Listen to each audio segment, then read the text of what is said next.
لبنان میں حسن نصر اللہ کی شہادت کے بعد سوگ، ہر آنکھ اشک بار شہید حسن نصر اللہ کا جسد خاکی حملے کی جگہ سے نکال لیا گیا۔ غیر ملکی میڈیا کا دعویٰ، حسن نصر اللہ 60 گز زیر زمین بنکر میں بیٹی زینب اور ساتھیوں کے ساتھ موجود تھے۔ طبی اور سیکیورٹی ذرائع کے مطابق حسن نصر اللہ کے جسم پر بڑے زخم کا کوئی نشان موجود نہیں۔ ان کی شہادت 5 ٹن وزنی بم دھماکے کی شدت سے ہو سکتی ہے۔ حزب اللہ سربراہ شہید حسن نصر اللہ کی نماز جنازہ اور تدفین کربلا میں ہونے کا امکان۔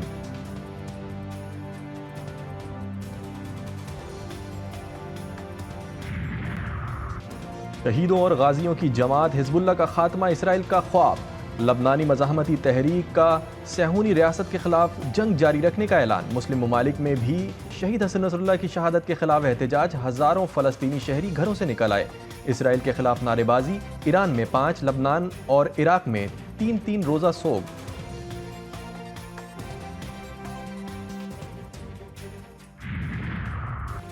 ایرانی سپریم لیڈر آیت اللہ سید علی خامنائی کا شہید حسن نصر اللہ کو خراج تحسین، اسرائیل کو خبردار کیا کہ حسن نصر اللہ کی شہادت رائے گاہ نہیں جائے گی۔ ایرانی صدر مسعود پزشکیان کی عالمی برادری کے کردار پر تنقید، بولے عالمی برادری نہیں بھولے کہ حسن نصر اللہ کو شہید کرنے کا حکم اسرائیل کو نیو یارک سے جاری ہوا۔ لبنانی وزیر اعظم نجیب مکاتی کی حسن نصر اللہ کی شہادت کی مذمت، لبنانی عوام سے جارحیت کے مقابلے میں متحد رہنے کی اپیل۔ فلسطینی صدر کی لبنان اور حزب اللہ سے تعزیت، ترک صدر نے کہا کہ لبنانی نسل کشی اسرائیلی پالیسی کا نیا ہدف بن گئی ہے۔ حماس کا بھی حسن نصر اللہ کی شہادت پر شدید رنج کا اظہار۔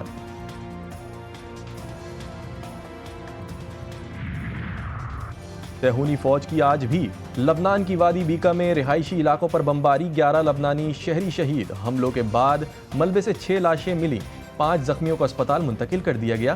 لبنان میں کل سے جاری حملوں میں شہداء کی تعداد 44 ہو گئی۔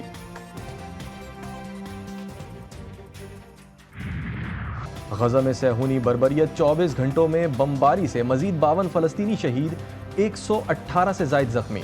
صبح سے جاری حملوں میں صہیونی فوج نے غزہ سٹی اور جبالیہ میں 4 فلسطینیوں کو شہید کر دیا۔ شہداء کی مجموعی تعداد 41,595 ہو گئی۔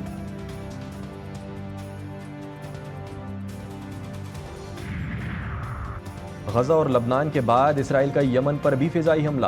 صہیونی فوج نے حدیدہ بندرگاہ اور بین الاقوامی ہوائی اڈے کو نشانہ بنایا۔ حملے میں 4 افراد شہید، 31 زخمی ہو گئے۔ یمن نے عرب میڈیا کو بتایا کہ شہری اہداف پر حملے کا جواب دیا جائے گا، دشمن کو اس سے باخبر ہونا چاہیے۔ ایران کی یمن کی بندرگاہ حدیدہ پر صہیونی حملے کی شدید مذمت۔ حزب اللہ کے سربراہ سید حسن نصر اللہ کی شہادت پر سوگ، پاکستان کے مختلف شہروں میں شہید کی غائبانہ نماز جنازہ ادائیگی، ہزاروں سوگواروں کی شرکت۔ لبنانی عوام سے اظہار یکجہتی، MWM جماعت اسلامی اور دیگر تنظیموں کے مظاہرے۔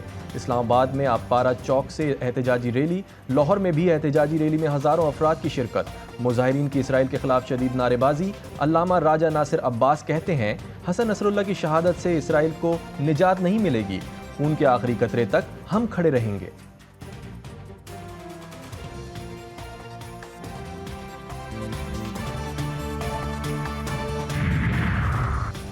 کراچی میں MWM، ISO اور حامیان فلسطین کا نمائش پر احتجاج اور ریلی۔ پولیس نے شرکاء کو امریکی قونصل خانے کی جانب مارچ کرنے سے روک دیا۔ پولیس اور ریلی کے شرکاء میں جھڑپیں، مظاہرین پر آنسو گیس کی شیلنگ، ہوائی فائرنگ۔ پولیس کی شیلنگ سے خواتین سمیت کئی مظاہرین کی حالت غیر۔ مشتعل مظاہرین کا اہلکاروں پر پتھراؤ، پولیس نے متعدد مظاہرین کو حراست میں لے لیا۔ پولیس اور مظاہرین میں مذاکرات کامیاب، دھرنا ختم، پولیس نے گرفتار مظاہرین کو رہا کر دیا۔ اسلام آباد میں بھی سیو غزہ ریلی پر پولیس کا دھاوا، سابق سینیٹر مشتاق احمد سمیت متعدد مظاہرین کو حراست میں لے لیا۔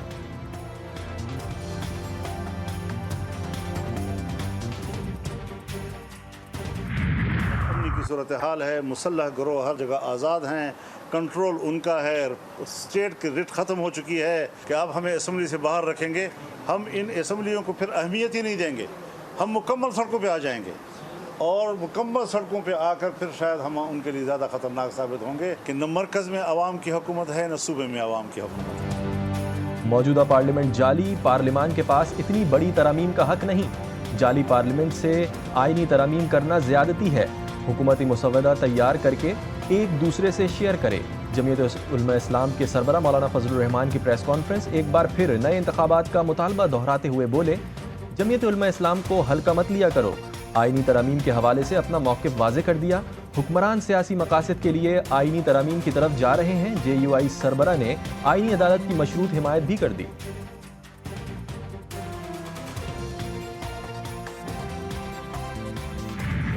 ترمیم تو انشاءاللہ تعالیٰ ضرور ہوگی، میں آپ کو بتا دوں، اور نمبرز بھی پورے ہیں، ترمیم بھی ہوگی، نمبرز بھی پورے ہیں، لیکن صرف ہم چاہتے ہیں سب کو کنسنسس کے ساتھ لے کر چلیں۔ مولانا صاحب کے لیے قابل عزت ذات والی بات، مولانا صاحب اپنا فیصلہ خود کریں گے۔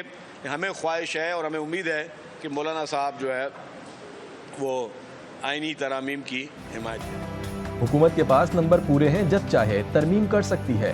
عدالتی ریفارمز کی ضرورت ہے، نہیں چاہتے کہ کچھ لوگ ادارے کو یرغمال بنا لیں۔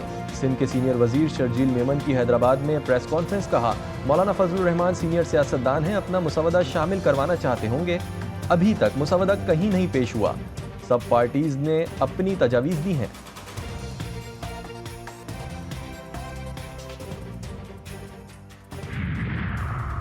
کالے قانون بنا کر ملک نہیں چل سکتا۔ آئینی ترمیم پہلے بھی ہوتی رہی ہیں، لیکن رات کے اندھیرے میں پہلی دفعہ دیکھی۔ اراکین اسمبلی کو بھی آئینی ترمیم کے بارے میں پتہ نہیں تھا۔ یہ کون سی جمہوریت ہے؟ سربراہ عوام پاکستان پارٹی شاہد خاقان عباسی کا کہنا ہے، حکمران ملک کو کس طرف لے جا رہے ہیں؟ ایک ہی راستہ ہے کہ اس ملک کی سیاسی لیڈرشپ، جوڈیشل لیڈرشپ، فوج کی لیڈرشپ ایک ٹیبل پر بیٹھ کر آگے کے راستے کا تعین کریں اور ملک کو اس پر چلائیں۔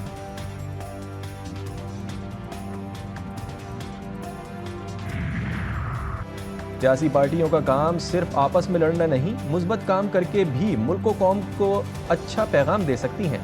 ایم کیو ایم پاکستان کے رہنما مصطفیٰ کمال کا تقریب سے خطاب، کہا لا اینڈ جسٹس کمیٹی میں ہمارے ارکان نے کوٹا سسٹم کی مخالفت کی، ہمارے لوگ ہم سے سوال کرتے ہیں، اب ہم کمروں سے نکل کر بات کرنا چاہتے ہیں۔ ڈاکٹر فاروق ستار کا کہنا تھا کہ اللہ ہمیں اس ذمہ داری کو اٹھانے کی ہمت اور توفیق دے، تمام اختلافات کو بالائے طاق رکھ کر اس پر سب کو مل کر کام کرنا چاہیے۔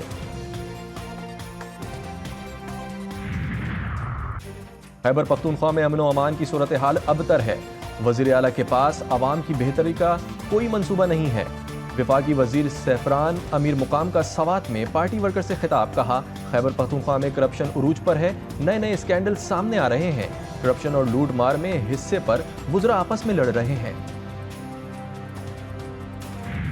جو آئی ایم ایف کا ایڈیشنل $1 بلین اب آ چکا ہے، اس میں بہتری اور بھی آئی ہے۔ Journey to a certain extent شروع کی تھی at 38% and now getting into a single digit۔ Stock exchange نئی حدیں عبور کر رہی ہے، انفلیشن نیچے آئی ہے۔ کابینہ نے سیلریز نہیں لینے کا فیصلہ کیا، ہم نے کوئی اور چیزیں نہیں کی۔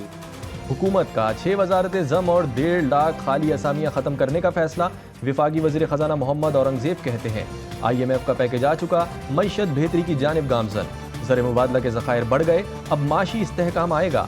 میکرو اکنامک استحکام منزل نہیں، ایک راستہ ہے، نجی شعبے کو ملک کو لیڈ کرنا ہوگا۔ وفاقی وزیر خزانہ نے ٹیکس وصولی میں اضافے کو ناگزیر قرار دیا، کہا سب کو ٹیکس دینا ہوگا، نان فائلرز گاڑیاں اور جائیدادیں نہیں خرید سکیں گے، کرنٹ بینک اکاؤنٹ اور رقم نکالنے کے معاملات میں بھی ان کو بہت مسائل کا سامنا ہوگا۔